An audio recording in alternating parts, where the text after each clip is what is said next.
পদূলিমুখত হেঁপাহৰ ৰঙালী বিহু ৰাজ্যৰ প্ৰান্তে প্ৰান্তে ৰঙালীক আদৰিবলৈ ব্যাপক প্ৰস্তুতি ৰঙালী বিহুৰ বাবে সাজু হৈছে লোকনৃত্য আৰু লোকবাদ্যৰ নাম খোলাৰ অগ্নিশিখা সাংস্কৃতিক দল ঠায়ে ঠায়ে আৰম্ভ হৈছে বিহু নাচ আৰু ঢোল বাদনৰ কৰ্মশালা আনহাতে ৰঙালী বিহু অনুষ্ঠানসমূহত অনুষ্ঠান পৰিৱেশন কৰিবলৈ সাজু হৈছে লোকনৃত্য আৰু লোকবাদ্য দল অগ্নিশিখা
বৰপেটা সাংস্কৃতিক গোষ্ঠী এই বছৰ নৱম বৰ্ষত আমি ৰাইজৰ ওচৰত যাবৰ কাৰণে সাজু হৈছোঁ।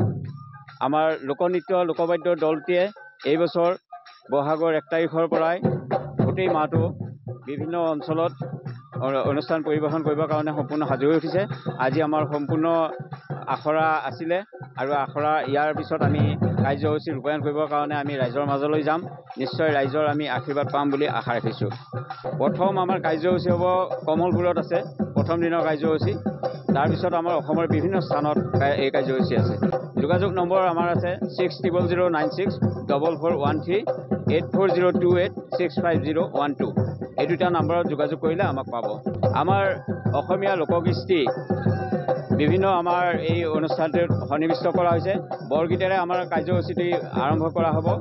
বৰগীতৰ পিছতেই আমাৰ যিহেতু সকলো অনুষ্ঠানতে পানী তোলা এটা ব্যৱস্থা আছে। অসমীয়া সংস্কৃতিৰ পানী তোলা নৃত্যৰ পৰা আমাৰ জনগোষ্ঠীয় যিমান নৃত্য আছে বাদ্য আছে আমি ইয়াত বড়ো, ৰাভা, তিৱা, মিচিং, শৰণীয়া কছাৰী আৰু আমাৰ শংকৰী কৃষ্টি, ঘোৰতাল এইবিলাক আমি ইয়াত সন্নিৱিষ্ট কৰিছোঁ। ইয়াৰ উপৰিও বিহু আমাৰ জাতীয় উৎসৱ বিহুৰ কাৰণেও আমি সুকীয়াকৈ ব্যৱস্থা ৰাখিছোঁ। এই অনুষ্ঠানত আমাৰ যথেষ্ট ৰাইজে সোৱাদ পাবলৈ সক্ষম হ'ব বুলি আমি আশা কৰিছোঁ।